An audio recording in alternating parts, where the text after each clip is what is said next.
Borrowing cost में हम ये देख रहे थे कि अगर हमने किसी भी एसेट की कंस्ट्रक्शन के लिए, खा वो प्रॉपर्टी प्लांट एंड इक्विपमेंट हो, इन्वेस्टमेंट प्रॉपर्टी हो, इंटेंजिबल एसेट हो या इन्वेंट्री हो, that takes substantial time period to get ready for its intended use और सेल। लोन के पैसों से इसको कंस्ट्रक्ट किया है तो उस लोन के ऊपर जो इंटरेस्ट होगा वो इंटरेस्ट प्रॉफिट और लॉस में नहीं जाएगा बल्कि एसेट की कॉस्ट का हिस्सा बनेगा। दो पॉसिबिलिटीज थी, या तो एक स्पेसिफिक बोरिंग हो सकती है जो कि पर्टिकुलरली हमने ली ही उस एसेट को कंस्ट्रक्ट करने के लिए है, या फिर we can use the funds from a general pool of borrowings. पहले ही हमारे पास कुछ कर्जे हैं और उनमें से पैसे उठा के हम एसेट के ऊपर लगा देते हैं। स्पेसिफिक बोरिंग में वाजे ये किया कि जितना भी आपने कर्जा लिया है उसका का पूरा इंटरेस्ट एसेट की कॉस्ट में कैपिटलाइज होगा, माइनस अगर आपने टेम्पररीली उन फंड्स को, सरप्लस फंड्स को, आइडल फंड्स को कहीं इन्वेस्ट किया, वहां से इनकम आई तो वो आप उस ही में से माइनस कर देंगे। क्लियर? जब इंटरेस्ट एसेट की कॉस्ट में डेबिट हो रहा है तो इनकम एसेट की कॉस्ट में से ही क्रेडिट होगी, जबकि अगर ये जनरल पूल ऑफ बोरिंग से पैसे लिए गए हैं तो आप पहले कैलकुलेट करेंगे कैपिटलाइजेशन रेट, जितनी स्पेंडिंग आप करेंगे एसेट के ऊपर उतना परसेंटेज आप एसेट की कॉस्ट में करेंगे कैपिटलाइज। अब सवाल ये आता है, तीन एरियाज हमने पढ़े, कमेंसमेंट, सस्पेंशन एंड सीजेशन। अगर हमें लोन मिल गया है पहले, यानी borrowing cost is being incurred, लेकिन हमने ना उस एसेट पे अभी एक्सपेंस करना शुरू किया है और ना ही एक्टिविटीज चालू हैं, तीनों चीजें जरूरी ना, तो हम इंटरेस्ट को कैपिटलाइज नहीं करेंगे क्योंकि अभी कमेंसमेंट नहीं हुई है। मान लेते हैं कि 3 महीने हमने बिला वजह का इंटरेस्ट भर लिया, अप्रूवल का वेट करते रह गए, कॉन्ट्रैक्ट का वेट करते रह गए, टेंडर का वेट करते रह गए, किसी वजह से भी 3 महीने तक सरजमीन पे काम शुरू नहीं हुआ। 3 महीने का इंटरेस्ट बैंक तो लेगा, लेकिन ये 3 महीने का इंटरेस्ट डेबिट कहां किया जाएगा, प्रॉफिट और लॉस में या एसेट की कॉस्ट में? प्रॉफिट लॉस में, क्योंकि अभी कमेंसमेंट नहीं हुई है। और अगर इन 3 महीने में आपने कहीं टेम्पररीली पैसे इन्वेस्ट करके कहीं से इन्वेस्टमेंट इनकम कमा ली तो इनकम भी प्रॉफिट और लॉस में जाएगी, क्योंकि ये बिफोर कमेंसमेंट वाला पीरियड है। जिन 3 महीनों का इंटरेस्ट प्रॉफिट लॉस में जा रहा है उन 3 महीनों की इनकम भी प्रॉफिट लॉस में जाएगी, ये ऑफसेट नहीं होगी एसेट की कॉस्ट से। कमेंसमेंट हो गई, कुछ अरसा चलने के बाद कोई फड्डा आ गया, किसी ने कोर्ट में पिटीशन डाल दिया हमारे खिलाफ, कोई ठेकेदार से फड्डा हो गया, कोई मार्केटिंग फर्म से फड्डा हो गया, किसी अंडरराइटर से फड्डा हो गया, काम रुक गया। मान लो कि 4 महीने तक इंटरप्ट हो गया काम। अगर इन 4 महीने के अंदर आपने पैसे कहीं इन्वेस्ट किए और वहां से इनकम आई तो वो इनकम भी कहां जाएगी? प्रॉफिट लॉस में, क्योंकि उन 4 महीने की फाइनेंस कॉस्ट भी कहां जा रही है? प्रॉफिट लॉस में। जो सस्पेंशन पीरियड है वो कैपिटलाइजेशन में नहीं आएगा, वो प्रॉफिट लॉस में जाएगा। तो उन 4 महीनों के अंदर कमाई जाने वाली इन्वेस्टमेंट इनकम भी प्रॉफिट और लॉस में जाएगी। अगर नेसेसरी एक्टिविटीज कंप्लीट हो चुकी हैं, एसेट की कंस्ट्रक्शन मुकम्मल हो चुकी है, लेकिन लोन की रीपेमेंट में अभी टाइम है, हमने कर दिया सीज, अब जितना भी इंटरेस्ट जाएगा वो प्रॉफिट और लॉस में जाएगा, अब एसेट की कॉस्ट में नहीं जाएगा आफ्टर सीजेशन। और अगर उस दौरानिए में आपने कोई इन्वेस्टमेंट इनकम कमाई है वो भी प्रॉफिट लॉस में।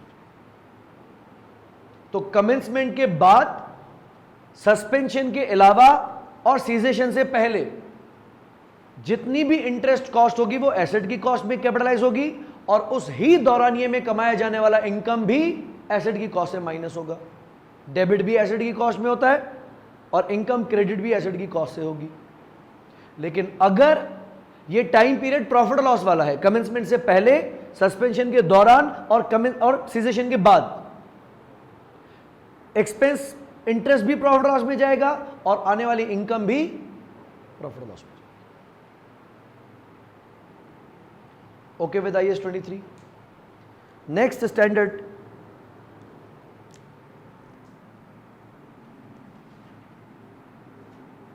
is IAS 20. Deals with government grants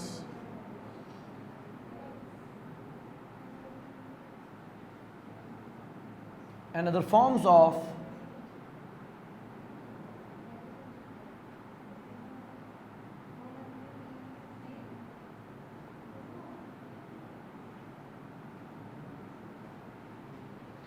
government assistance. What does government grant mean? Government के अपने कुछ ऑब्जेक्टिव्स होते हैं, लाइक एम्प्लॉयमेंट क्रिएट करना, रिसोर्सेज की प्रॉपर डिस्ट्रीब्यूशन, पानी की प्रॉपर डिस्ट्रीब्यूशन, टैक्सेस की कलेक्शन, आवाम को फैसिलिटेट करना। मल्टीपल गवर्नमेंट के ऑब्जेक्टिव्स हैं। पब्लिक सर्विसेज, कभी कभी इसमें प्राइवेट सेक्टर भी हेल्पफुल होता है, हमें फायदा देना शुरू हो जाता है। तो अगर प्राइवेट सेक्टर भी हमें बेनिफिट दे रहा है या उसमें कुछ सपोर्ट कर रहा है तो गवर्नमेंट अपनी तरफ से उस कंपनी को सपोर्ट करती है। मिसाल के तौर पे मैं किसी गांव में जहां खुराक की किल्लत है वहां फ्लोर में लगा दूं तो उन एरियाज को आटा बड़ा आसानी से मिलने लग जाएगा। कुछ एरियाज जहां साफ पानी की रसाई नहीं है और वहां अगर हम फिल्ट्रेशन सिस्टम लगा दें, आवाम को साफ पानी मिलेगा, गवर्नमेंट का मकसद हासिल हो जाएगा। किसी ऐसे एरिया में इंडस्ट्री लगाऊं जहां अनएम्प्लॉयमेंट बहुत ज्यादा है और वहीं लोकल लोगों को मैं नौकरी दे देता हूं, एम्प्लॉयमेंट क्रिएट होगी, गवर्नमेंट का ऑब्जेक्टिव हासिल होगा। देयर आर मल्टीपल अपॉर्चुनिटीज जो प्राइवेट सेक्टर के थ्रू गवर्नमेंट हासिल करती है। ऑल्दो इस बात को अगर नोट किया जाए, एक नॉट फॉर प्रॉफिट बात कर रहे हैं, गवर्नमेंट की एम्बुलेंस सर्विसेज का नंबर क्या है? देखा जाए तो ईधी की है ना। गवर्नमेंट की खुद की एम्बुलेंसेस किस नाम से आती हैं, कहां है?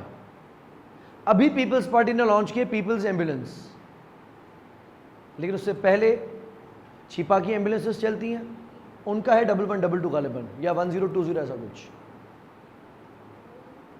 और ईधी की एम्बुलेंसेस हैं। अब गवर्नमेंट ने दिया है, यानी एक बेसिक नेसेसिटी एम्बुलेंस सर्विसेज भी खिदमत खल्क फाउंडेशन KKF की चलती हैं, एम्बुलेंस छिपा की चलती हैं और ईदी की चलती हैं। चलो ये एक नॉट फॉर प्रॉफिट हो गया जिसमें शायद अब्दुल सत्तार ईदी ने इतना बेहतर तौर पे काम किया कि गवर्नमेंट को ज़रूरत ही नहीं लगी। इवन यहाँ के एयर एम्बुलेंसेस भी हैं उनकी, कि अगर किसी पेशेंट को अब्रॉड लेके जाना पड़ता है तो भी आप एयर एम्बुलेंस के थ्रू लेके जा सकते हैं। ऐसा मुमकिन है कि आप अगर एग्रीकल्चरल एक्टिविटी कर रहे हैं और गवर्नमेंट चाहती है कि ये ऐसी चीज है जो पाकिस्तान से एक्सपोर्ट हो सकती है, तो अगर आप इस चीज की फार्मिंग यहां करते हैं तो हमारे बैलेंस ऑफ पेमेंट में फायदा होगा और गवर्नमेंट आपको इसमें सपोर्ट करती है। किसी एरिया जहां पे यूनिवर्सिटी की शदीद जरूरत है और हम वहां पे प्राइवेट यूनिवर्सिटी स्टैब्लिश करते हैं। बड़े अरसे से हैदराबाद में चीखें थी हैदराबाद यूनिवर्सिटी का कायम करें, क्योंकि जो उर्दू स्पीकिंग है, एक डेमोग्राफिक इशू हमारे पास रहता है कि तकरीबन यूनिवर्सिटीज़ जामशोरों में है और वहाँ से कॉमरेड्स का सिस्टम बना हुआ है। जो भी सेकंड लैंग्वेज के लोग वहाँ जाते हैं, हमारे भाई वहाँ जाते हैं, उनको वहाँ इतना अकोमोडेट नहीं किया जाता, कुछ डिफरेंट सलूक किया जाता है। They were crying for another university, Hyderabad university. अब यहाँ एहतजाज चल रहे हैं कि हैदराबाद को यूनिवर्सिटी दो, हैदराबाद को यूनिवर्सिटी दो, यहां सिंधियों का प्रेशर क्यों मिलेगी भाई यूनिवर्सिटी? बीच में आ जाता है टाइकून, मैं भी नाम नहीं ले सकता, बिजनेस टाइकून आ जाता है और पता चलता है कि अल्ताफ हुसैन यूनिवर्सिटी बनने जा रही है हमारे पास।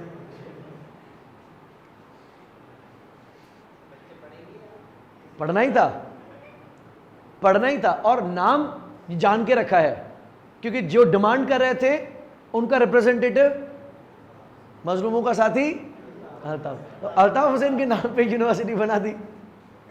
जमीन किसने दी? सिंध गवर्नमेंट ने। सिंध गवर्नमेंट ने इतनी बड़ी जमीन दी और कंस्ट्रक्शन करनी थी एक गहरे दोस्त को। इससे सिंध गवर्नमेंट का ऑब्जेक्टिव भी हासिल हो गया कि भाई यूनिवर्सिटी मिल गई ना, पढ़ो इसमें। बाद में जब हमने -1 फॉर्मूला चलाया, उसके बाद यूनिवर्सिटी का नाम तब्दील हो गया। अब शायद फातिमा जिन्ना यूनिवर्सिटी के नाम से बन रही है, नाम चेंज हो गया भला, क्योंकि हमने तो बैनर्स एंड पोस्टर्स एंड पैनाफ्लेक्सेस से बर्दाश्त नहीं किया, तो यूनिवर्सिटी कहाँ से बर्दाश्त करनी थी। -1 कर दिया। गवर्नमेंट का ऑब्जेक्टिव है यूनिवर्सिटी बनाना, एजुकेशन देना, और अगर कोई प्राइवेट एजुकेशन सिस्टम हमें इसमें असिस्ट करता है तो गवर्नमेंट ऐसे इकदाम को सराहते हुए अपनी तरफ से कोई गिफ्ट देती है, जिसको हम कहते हैं गवर्नमेंट ग्रांट। ये मॉनेटरी हो सकता है या ये नॉन मॉनेटरी हो सकता है। मॉनेटरी का मकसद कि गवर्नमेंट आपको पैसे दे देगी, ठीक है, आपको चेक्स इशू किए जाएंगे, आपको पैसे दिए जाएंगे, आप काम करें। या फिर this can be non monetary, आपको जमीन दे दी, टेलीकम्युनिकेशन नेटवर्क्स, मोबाइल नेटवर्क्स, हमारे पास 5 थे, वापस 4 हो गए। सबसे पहले पाकिस्तान में टेलीकम्युनिकेशन का ऑपरेटिंग लाइसेंस लिया था मोबिलिंग ने, ऑरेस्कम टेलीकम्युनिकेशन। ये लाइसेंस मोबिलिंग को गालिबन मुशर्रफ गवर्नमेंट में फ्री ऑफ कॉस्ट मिला था। फ्री ऑफ कॉस्ट क्यों? Because that was a technological advancement. Pakistan में PTCL चलता था, और वो भी ये वाला घुमाने वाला डायल वाला, और डिससेटिस्फाइड थे। टेलीकम्युनिकेशन सब दुनिया में मोबाइल वायरलेस नेटवर्क चल रहा था और पाकिस्तान में नहीं था, तो हमने मोबिलिंग को इनवाइट किया कि आप करो। उसके बाद यूफोन था, पाकटेल आया, पाकटेल का बाद में नाम जोंग बन गया। देन एक साथ में टेलीनॉर और मोबलिंक वारिद ने लाइसेंस के लिए अप्लाई किया। फिर जब लास्ट गवर्नमेंट, यानी लास्ट से लास्ट गवर्नमेंट हम कह लें, नवाज गवर्नमेंट में 3G एंड 4G लाइसेंसेस की ऑक्शन हुई थी। आपने होश तो संभाल लिया होगा जब 3G 4G आया था। 4G किसने लिया? 4G का लाइसेंस करीबन 23 मिलियन रुपीस का था और 3G करीबन 27.4 मिलियन डॉलर्स का था। 4G सस्ता है, लेकिन 3G के बगैर 4G नहीं ले सकते थे। हाँ, अब मोबलिंग ने 3G लिया, यूफोन ने 3G लिया, टेलीनॉर ने 3G लिया, जोंग ने 3G प्लस 4G लिया, और वारिद उस टाइम पे होता था, वो गया ही नहीं ऑक्शन में। उसके बाद टेलीनॉर भी 4G हो गया। कैसे? गवर्नमेंट ने इसको, PTA ने इसको ऑफर दी। कोई 36 मिलियन डॉलर्स का टैक्स था जो कि इसको कहा गया एडवांस में पे करो। पे तो तुमने वैसे ही करना है, लेकिन एडवांस में करो, हम आपको 4G वैसे ही दे देंगे। दे पेड। वारिद के पास सिर्फ 10% से भी कम सब्सक्राइबर थे। जो स्पेक्ट्रम उसको दिया जाता है सब्सक्राइबर्स का, उसमें से 10% से भी कम फ्रीक्वेंसी वारिद यूज कर रहा था। वारिद ने PTA को एप्लीकेशन दी कि मेरी जो रिमेनिंग अनयूज्ड कैपेसिटी है उसको आप 4G स्पेक्ट्रम में कन्वर्ट कर दें। तो वारिद को 4G नहीं दिया गया था, LTE दिया गया था, जिसका नाम तो वैसे लॉन्ग टर्म एवोल्यूशन है, लेकिन इन्होंने चला था लाइटनिंग तेज इंटरनेट, क्योंकि they could not use term 4G with their name. 4G है ही नहीं इनके पास। भारत के कंज्यूमर्स LTE यूज कर रहे थे 4G, लेकिन वो अपने नाम के साथ 4G नहीं लगा सकता था। अब मोबलिंग के पास 3G और भारत के पास 4G। मोबलिंग ने टेक ओवर कर लिया भारत को, अब मोबलिंग बन गया 3G plus 4G।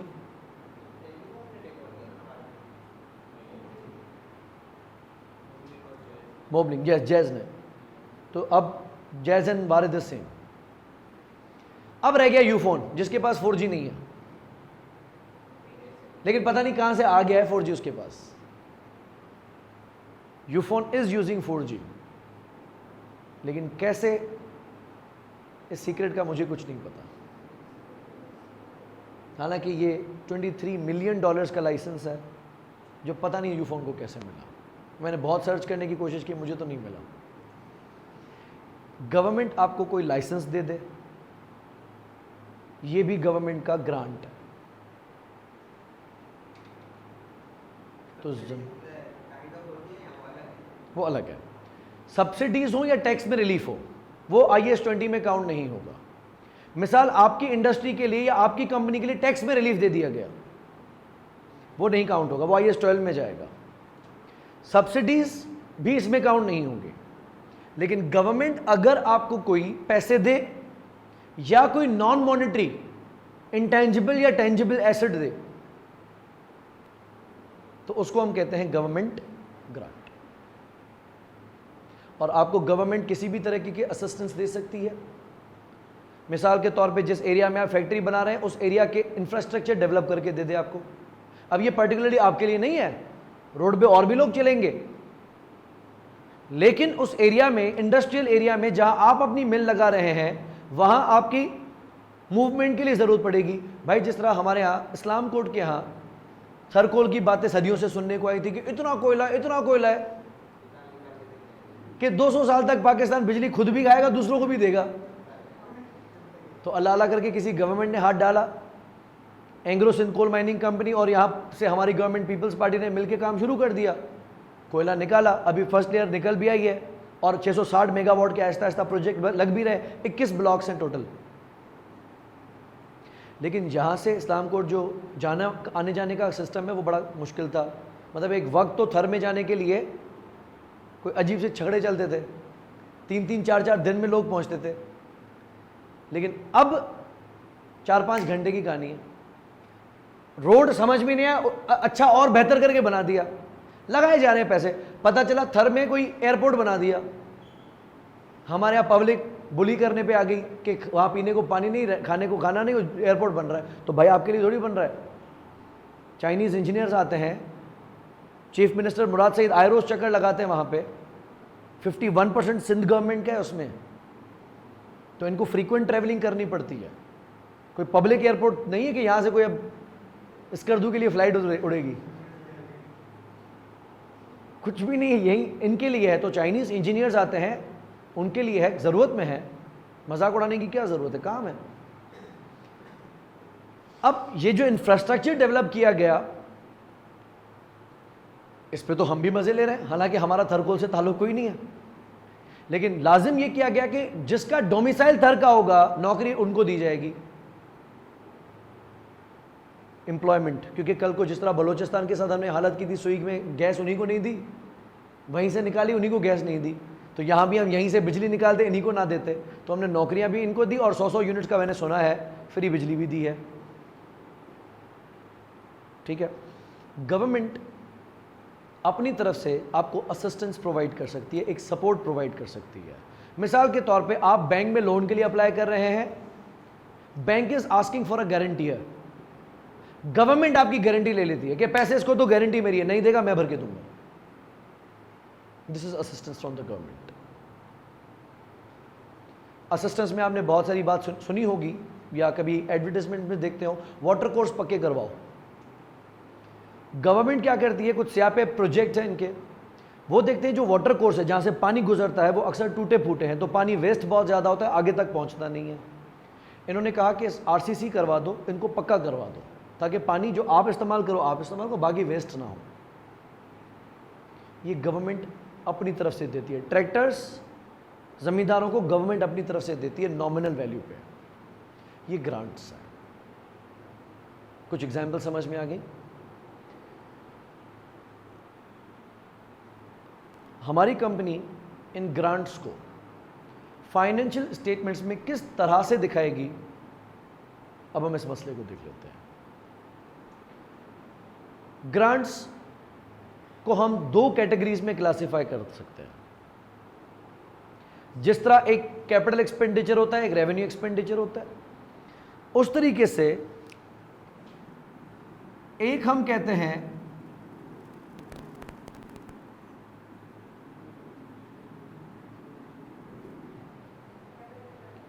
Capital grant और दूसरा हम कहते हैं इनकम रिलेटेड ग्रांट या रेवेन्यू ग्रांट।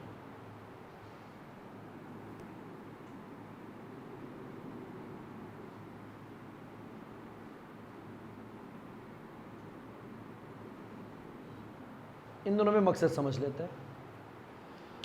अगर आपको गवर्नमेंट ने पैसे दिए हैं अगेंस्ट एनी कैपिटल एक्सपेंडिचर, तो वो क्या कहलाएगा? Capital grant. बिल्डिंग बना रहा हूं,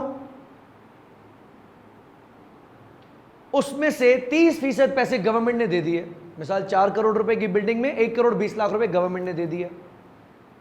तो गवर्नमेंट ने जो 1 करोड़ 20 लाख रुपए दिए वो क्यों दिए?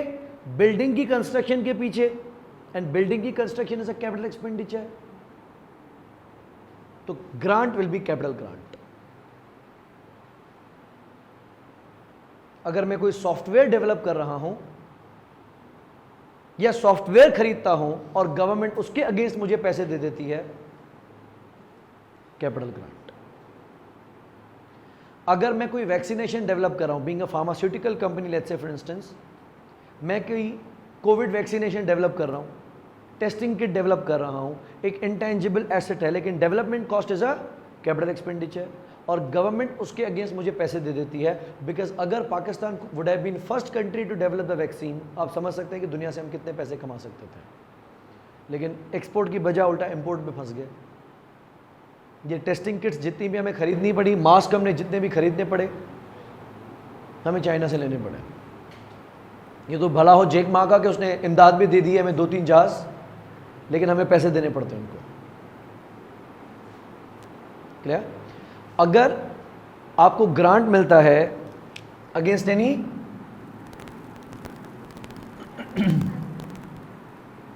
Capital expenditure,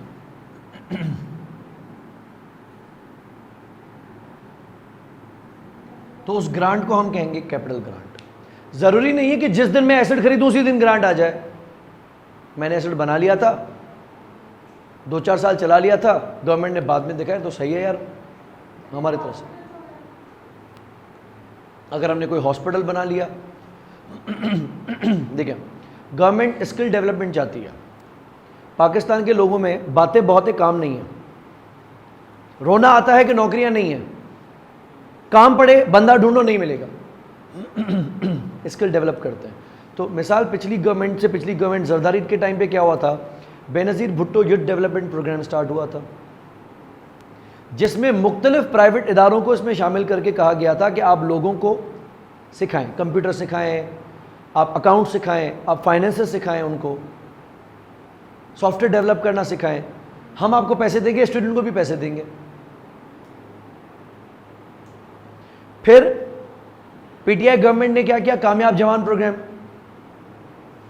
part of that कि आप यूथ डेवलप करो, आप इनको सिखाएं, गवर्नमेंट आपको पे करेगी। अभी 2 हफ्ते पहले मैं गया था पंजाब इंक्यूबेशन सेंटर में एक ट्रेनिंग देने के लिए। वहां पे 10 टीम्स हैं, वो उनको वहां पे मतलब रुकवाते हैं सर्टेन आवर्स के लिए। लैपटॉप्स हैं, एयर कंडीशंस हैं, हॉल्स हैं, स्टडी एरियाज हैं। आपने क्या करना है, 6 महीने हमारे पास रुकना है और कोई स्टार्टअप करना है, टेक बेस्ट।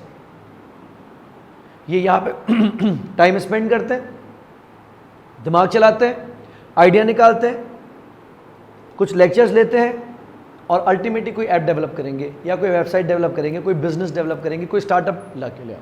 जो बाइकिया बिजनेस है वो यहीं से स्टार्ट हुआ है। ये गवर्नमेंट इनको पाल रही है और हर बच्चे को हर महीने 15,000 रुपए मिलते हैं अलग। बैठे रहो और हमें कुछ करके दिखाओ। ग्रांट है, तो अगर ग्रांट आपको मिला है अगेंस्ट एनी कैपिटल एक्सपेंडिचर तो that would be regarded as capital grant. और कभी कभी ग्रांट हम आपको किसी रेवेन्यू एक्सपेंडिचर की मद में दे सकते हैं। मिसाल आप रिसर्च कर रहे हो और बड़ी काम की रिसर्च है, हमें भी काम में आएगी।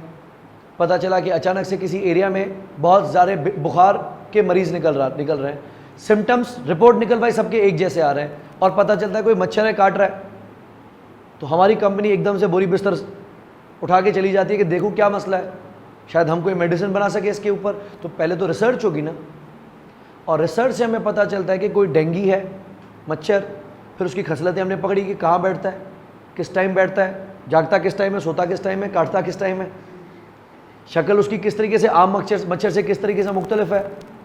तो हमने पूरा उस पर डिटेल सर्वे किया, 2-4 पकड़ के उनसे हाल हवाल लिया, भाई दो खबर, what are your hobbies bro. हमें पूरी डिटेल्स आ जाती है और गवर्नमेंट हमें उस रिसर्च के अगेंस्ट पैसे देती है। Research is a revenue expenditure, right, और गवर्नमेंट ने पैसे दिए तो उसको हम क्या कहेंगे, इनकम रिलेटेड ग्रांट। गवर्नमेंट कहती है कि आप एम्प्लॉयज को ट्रेन करो, स्टाफ ट्रेनिंग कॉस्ट इज, और गवर्नमेंट ने हमें कहा कि आप इनको एनरोलमेंट्स दें, यूनिवर्सिटीज में भेजें, डिप्लोमा करवाएं, ट्रेनिंग्स दिलवाएं, उसमें से इतने पैसे हम आपको देंगे। तो गवर्नमेंट मुझे पैसे दे रही है against employ training, staff training.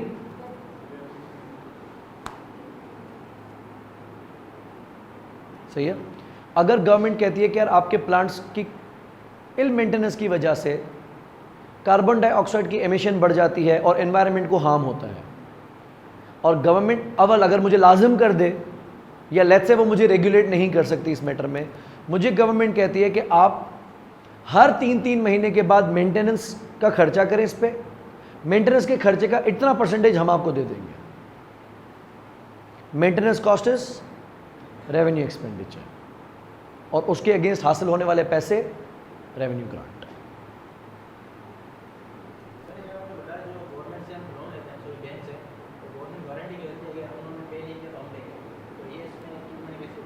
कुछ भी नहीं हो सकती, because this is a non financial aid, ये असिस्टेंस है गवर्नमेंट की तरफ से। This has got no monetary value, इसकी कोई भी मॉनेटरी वर्थ नहीं है कि कोई अगर आपकी गारंटी लेता है तो उसका एहसान है, इसके आप पैसे नहीं लगा सकते, तो उसको मेजर नहीं किया जा सकता। कुछ एग्जाम्पल समझ में आई? अब क्या होगा, जो इनकम रिलेटेड ग्रांट होगा इसमें 2 बातें हो सकती हैं। पहला,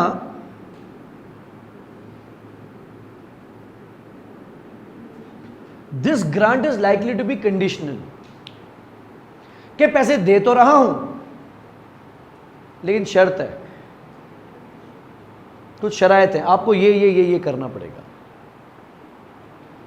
यानी गवर्नमेंट ने जिस दिन मुझे पैसे दिए मैं जेब में डाल के भाग नहीं सकता, या गवर्नमेंट ने जिस दिन मुझसे वादा किया तो मुझे गवर्नमेंट की कुछ शराइत को पूरा करना पड़ेगा। अगर मैंने उन शराइत को पूरा किया तो ये ग्रांट मेरा हो जाएगा, अगर नहीं किया तो गवर्नमेंट मुझसे वापस ले लेगी। There are some conditions attached to the grant, ठीक है। या दिस ग्रांट कैन बी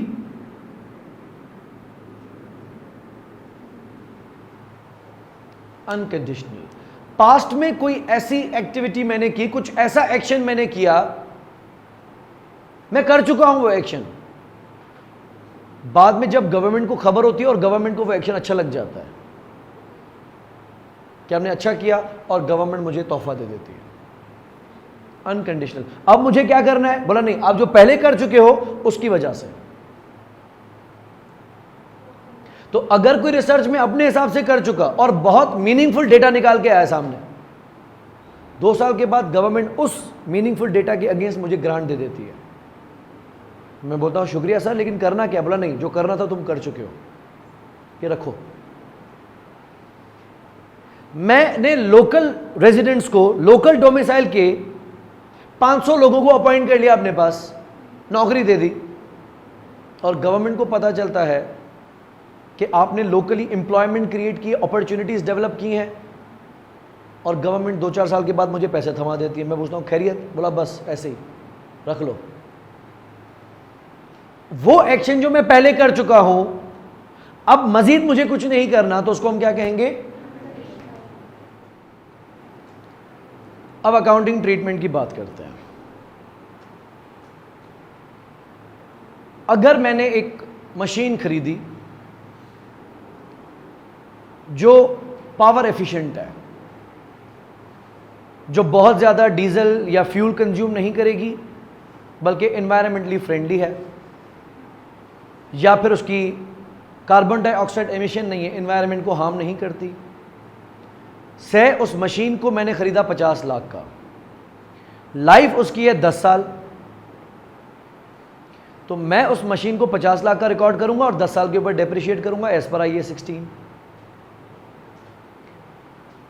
अगर उस ही दिन, जिस दिन मैं मशीन खरीदता हूं, गवर्नमेंट इस बात को प्रमोट करते हुए कि आपने बहुत अच्छा काम किया हुआ है, इससे हमारी नेशनल ग्रिड पे लोड भी कम पड़ेगा, बिजली भी कंज्यूम नहीं होगी, डीजल पेट्रोल भी कंज्यूम नहीं होगा, एनवायरनमेंट को हार्म भी नहीं होगा, और गवर्नमेंट उसमें से 15 लाख रुपए मुझे अपनी तरफ से दे देती है।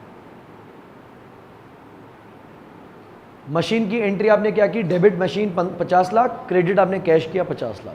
अब जो ये 15 लाख आपको मिले हैं या मिलने का वादा है, पक्का, आसरा नहीं है, पक्का वादा दे रही है गवर्नमेंट, सिर्फ अप्रूवल में गया हुआ है, अल्टीमेटली 15 लाख रुपए मुझे मिलेंगे। मैं डेबिट कर लेता हूं कैश या डेबिट कर लेता हूं रिसीवेबल 15 लाख, क्रेडिट क्या करूंगा?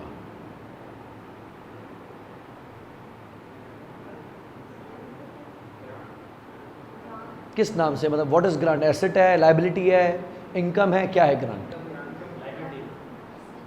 ऑप्शन नंबर 1 कि मैं 15 लाख रुपए को इनकम मान लूं अपनी प्रॉफिट लॉस में, लेकिन ये मैचिंग कॉन्सेप्ट की खिलाफ वर्जी है कि जब आपको मशीन के अगेंस्ट मिला है जिसकी लाइफ 15 साल है, तो आपको ग्रांट को 15 लाख को भी ओवर 10 ईयर्स अमोर्टाइज करना चाहिए। इसका option number 1। Let's treat this as unearned income, unearned income, deferred income, कि 15 लाख रुपए मुझे मिले तो हैं, लेकिन अभी मैंने खाए नहीं, अभी मैंने कमाए नहीं है। This is option number 1। You can debit 15 lakh रुपए कैश और रिसीवेबल एंड क्रेडिट 15 लाख रुपए एज डेफर्ड क्रेडिट और अनअर्न्ड इनकम और अनअर्न्ड रेवेन्यू और डेफर्ड इनकम। ये 15 लाख रुपए आपकी लायबिलिटी में रहेंगे। जितने सालों के ऊपर एसेट डेप्रिशिएट होगा, उतने सालों के ऊपर ग्रांट प्रॉफिट लॉस में रियलाइज किया जाएगा। यहां 50 लाख को 10 साल से डिवाइड करेंगे, अज्यूमिंग नील रेजिडुअल वैल्यू, 5 लाख रुपए हर साल प्रॉफिट लॉस में डेप्रेशन एक्सपेंस के नाम से जाएंगे, और वहां 1.5 लाख रुपए, 15 लाख डिवाइड बाय 10, वहां से 1.5 लाख रुपए डेबिट करेंगे लायबिलिटी हर साल, क्रेडिट करेंगे प्रॉफिट लॉस हर साल। तो प्रॉफिट लॉस में 2 चीजें जाएंगी, एक 5 लाख की डेप्रिसिएशन और एक 1.5 लाख रुपए की इनकम, पहले साल, दूसरे साल, तीसरे साल, चौथे साल, एंड सो ऑन। ये ऑप्शन नंबर 1 है कि मशीन को 50 लाख पे दिखाएं जितनी कॉस्ट है, और ग्रांट जो आपको मिला है उसको आप as unearned income, as a liability show करें अपनी फाइनेंशियल पोजीशन में, और उस लायबिलिटी को 10 साल के ऊपर over the life of the machine realise करते हैं और प्रॉफिट लॉस में भेजते हैं। Option number 2, deduct the grant from the cost of the machine. Deduct the grant from the cost of the asset. अब मशीन डेबिट की थी 50 लाख से, अब के बाद डेबिट करेंगे रिसीवेबल या कैश 15 लाख और क्रेडिट कर दे मशीन 15 लाख से। 50 लाख से 15 लाख मुझे गवर्नमेंट ने दे दिए, मशीन बाकी कितने पे रहेगी?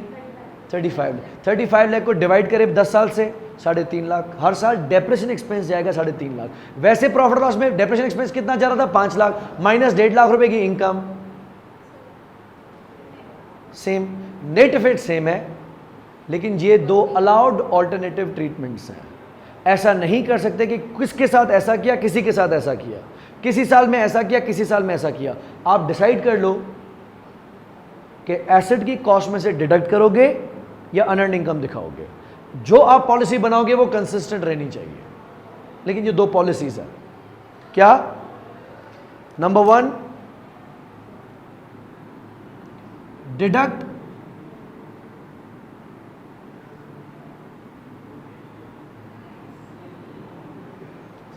from asset cost, B,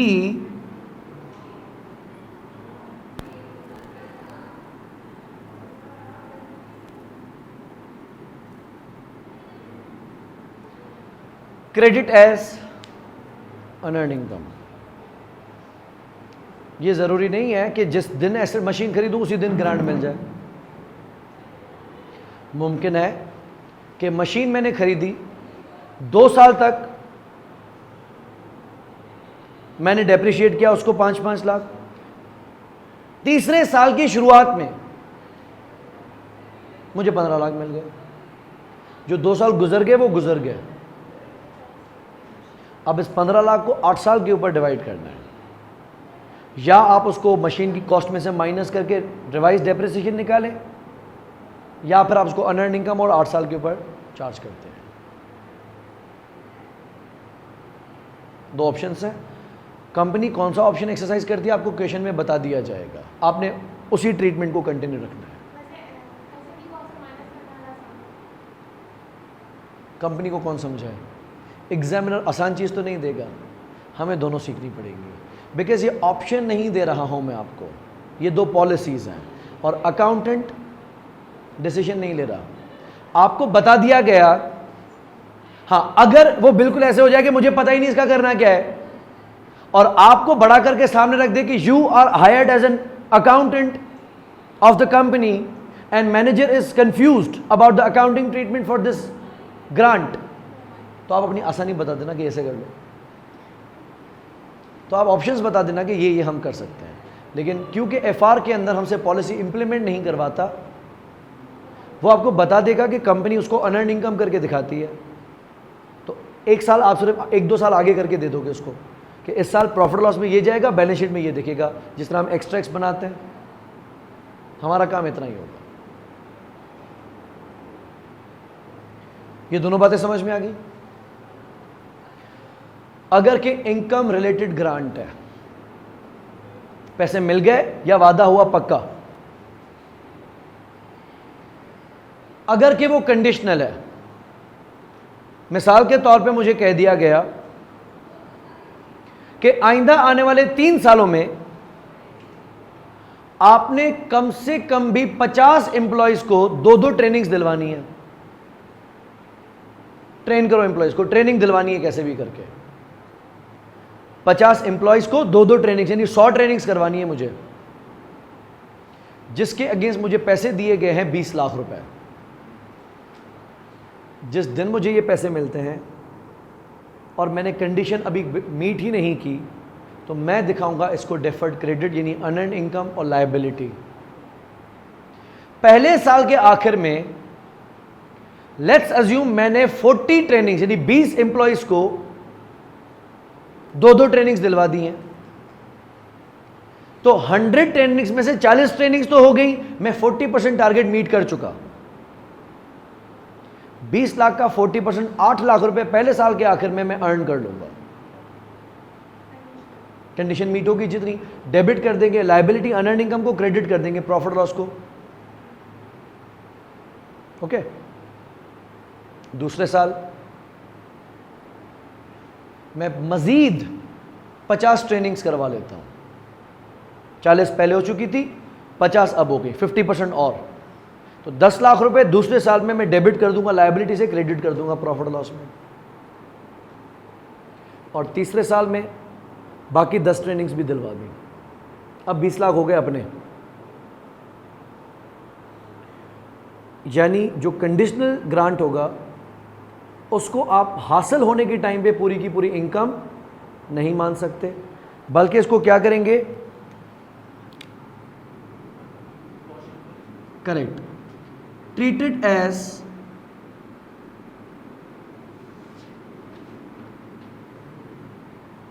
deferred credit यानी unearned income,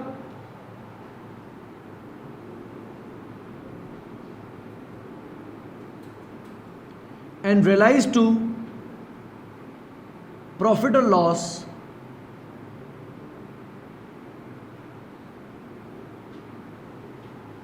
upon satisfaction of conditions। Condition number of years में हो सकती है, नंबर ऑफ ट्रेनिंग्स हो सकती हैं, नंबर ऑफ एम्प्लॉयज हो सकते हैं। मिसाल हमें गवर्नमेंट कहती है कि आपको 4 सालों के अंदर यहां के 40 लोकल रेजिडेंट्स को नौकरी देनी है।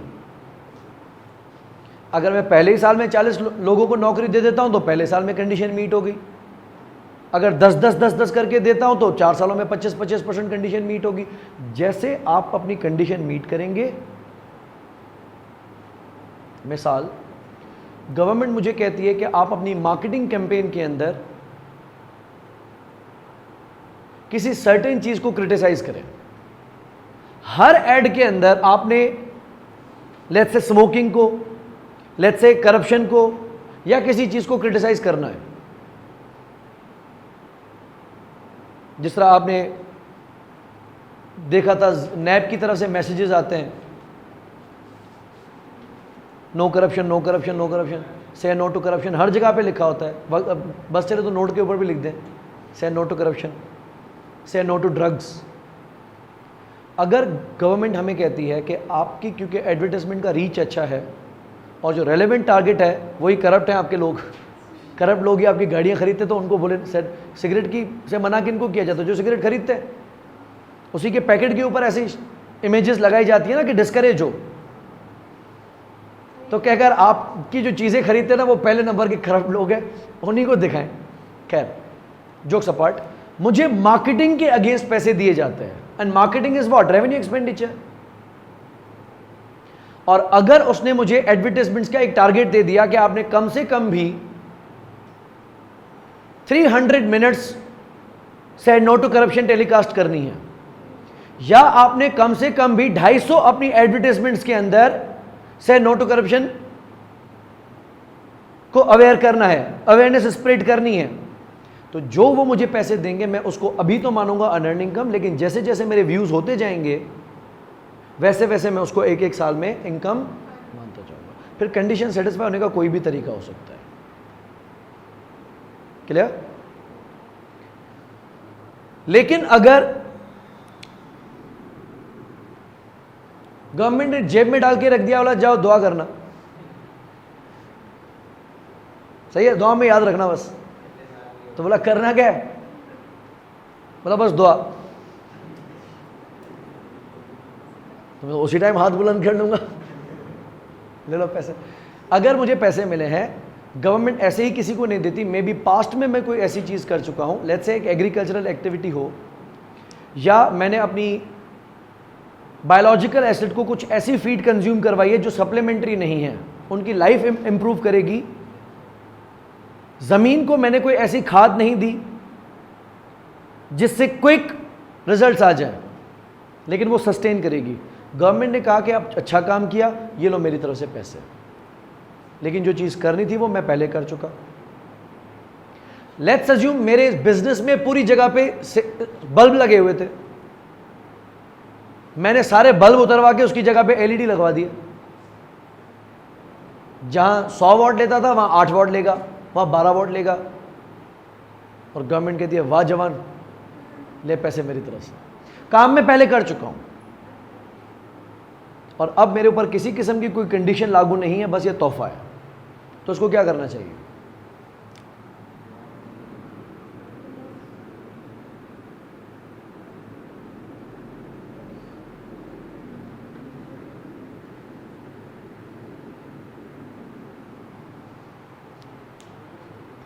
Easy.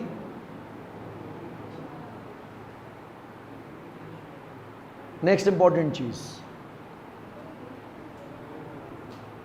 Presentation versus net effect को थोड़ा समझ लो। Presentation versus net effect. अक्सर स्टूडेंट्स इस बात को कहते हैं कि ऐसे करें या ऐसे करें, बात तो एक ही है। मिसाल 5 लाख की डेप्रिसिएशन दिखाऊं और 1.5 लाख रुपए की इनकम दिखाऊं, 3.5 लाख हो गए ना, या 3.5 लाख की डेप्रिसिएशन दिखाऊं, लेकिन बात सेम नहीं है। नेट इफेक्ट सेम है, प्रेजेंटेशन सेम नहीं है। फाइनेंशियल अकाउंटेंट को नेट इफेक्ट के पीछे नहीं जाना, किसके पीछे जाना है? प्रेजेंटेशन के पीछे, कि जो चीज जहां जचती है वहीं प्रेजेंट होनी चाहिए। कुछ समझ में आई बात? कि ऐसा नहीं कि खैर हो गई। मिसाल एक एग्जांपल देता हूं, मुझे एक कस्टमर ने ऑर्डर प्लेस किया जून की 12 तारीख पर, ऑर्डर दिया हमारी कंपनी को, हमने उसका ऑर्डर प्रोसेस में डाल दिया। 17 तारीख पे कस्टमर ने बैंकरप्सी डिक्लेयर कर दी और हमने 20 तारीख पे उसको माल डिलीवर कर दिया। कैसा? मुझे पता ही नहीं था उसने बैंकरप्सी डिक्लेयर कर दी है, हम तो काम में लग गए। तो ऑर्डर आया था, ऑर्डरिंग ने हमें फैक्ट्री को काम दिया, फैक्ट्री ने काम किया, सेल्स डिपार्टमेंट ने पहुंचा दिया, कस्टमर बोला शुक्रिया, ये भी खा गया। अज्यूम उस सामान की मालियत इनवॉइस वैल्यू 10 लाख रुपए थी। 20 तारीख पे मुझे एंट्री क्या पास करनी चाहिए? डेबिट रिसीवेबल, क्रेडिट सेल्स, और पता चल गया ये तो बैंकरप्ट है। और 20 तारीख पे मुझे क्या एंट्री पास करनी चाहिए? Debit bad debt, credit receivable. इसमें IFRS 15 रेवेन्यू रिकग्निशन कहता है कि अगर डेट ऑफ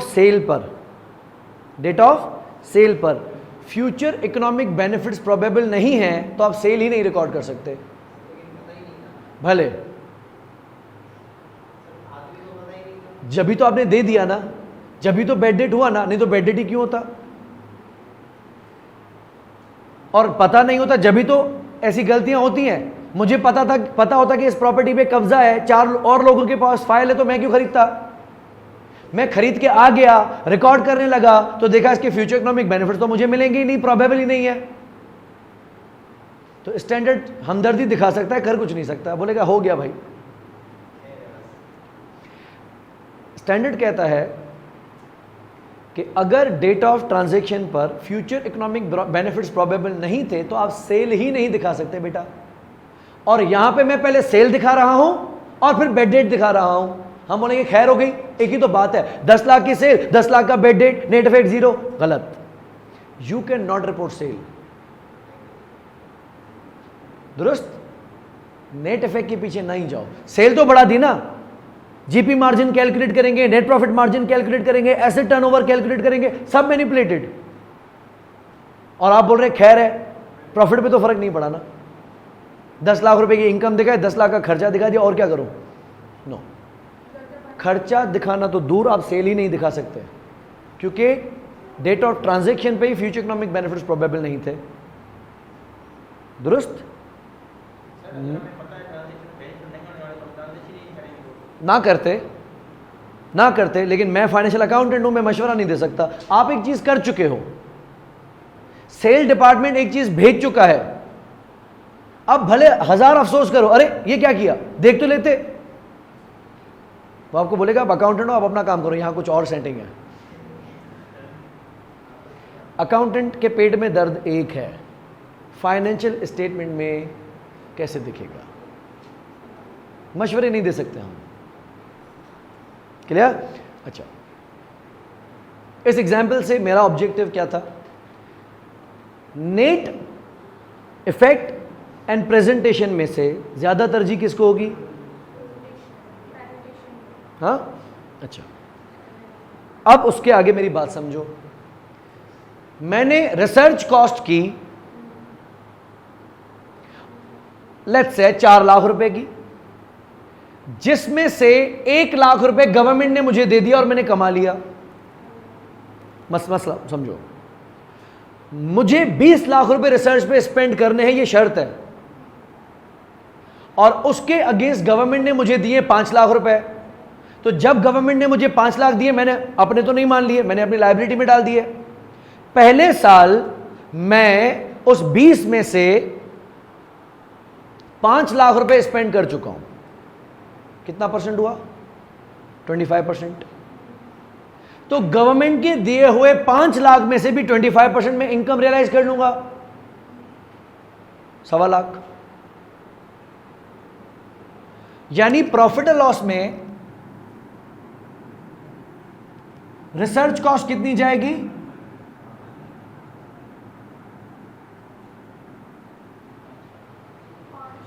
और गवर्नमेंट ग्रांट कितना आएगा?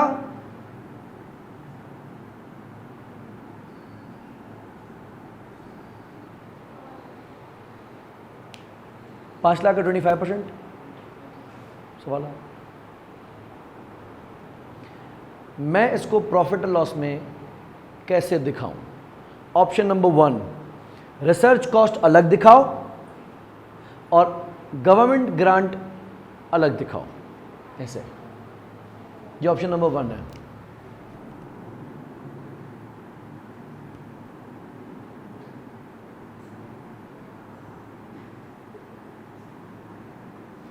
Policy number 2,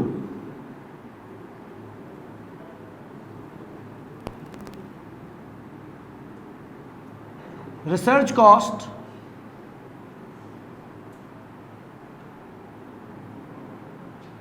$5 lakh minus 1.25 lakh,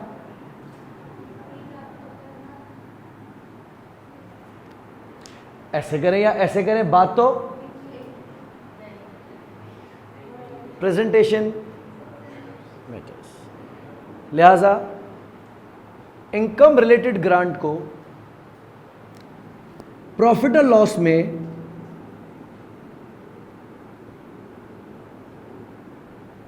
separately disclose किया जाएगा।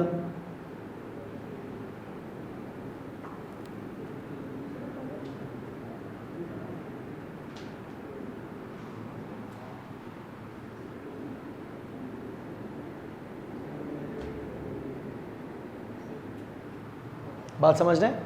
तो स्टाफ ट्रेनिंग कॉस्ट अलग दिखेगी और गवर्नमेंट ग्रांट वाली इनकम अलग दिखेगी। मार्केटिंग कॉस्ट अलग दिखेगी, गवर्नमेंट ग्रांट का इनकम अलग दिखेगा।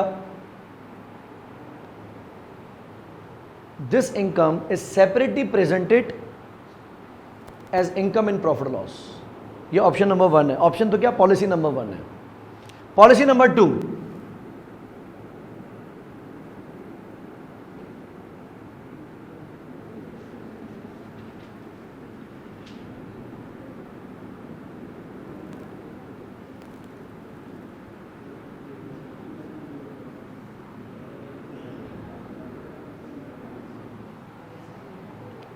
कि आप इस इनकम को उस रिस्पेक्टिव कॉस्ट से ऑफसेट कर दें, नेट ऑफ कर दें और सिंगल आइटम दिखा दें।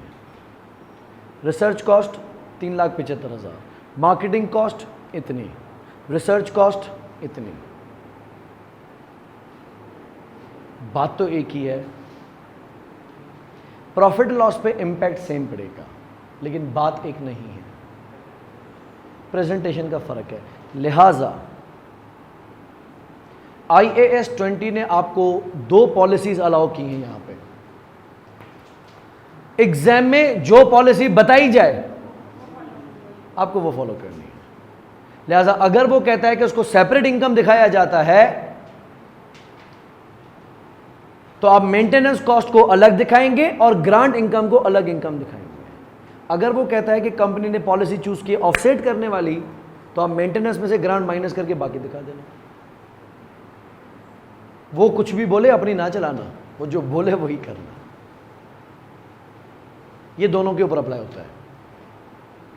हाँ, एक चीज है, अगर एक्सपेंस हो चुका है पास्ट में और इनकम मिल रही है अब, तो नेट ऑफ करने की गुंजाइश ही मौजूद नहीं है, क्योंकि रिसर्च कॉस्ट हुई थी 2020 में और ग्रांट मिल रहा है 2022 में। तो मैं नेट ऑफ कैसे करूंगा? तो अलग बात है। लेकिन अगर सेम ईयर में है तो आपको एग्जाम में पॉलिसी बताई जाएगी कि ऐसा करना है या ऐसा करना है। दो तरह की पॉलिसीज आपको बताई जाएंगी। कैपिटल ग्रांट में एसेट की कॉस्ट में से माइनस करना है या लायबिलिटी दिखानी है, यह फैसला आपका नहीं होगा, बिजनेस का होगा। और रेवेन्यू ग्रांट को सेपरेटली इनकम दिखाना है या नेट ऑफ करके नेट एक्सपेंस दिखाना है, यह भी आपको बताया जाएगा। लेकिन ये दोनों पॉलिसीज हैं, कंसिस्टेंटली अप्लाई होनी है। कभी ऐसा कभी वैसा नहीं हो सकता। रिसर्च पे ऐसा, मार्केटिंग में वैसा ऐसे नहीं हो सकता। किसी साल में ऐसा, किसी साल में वैसा नहीं हो सकता। कंसिस्टेंटली अप्लाई करनी है।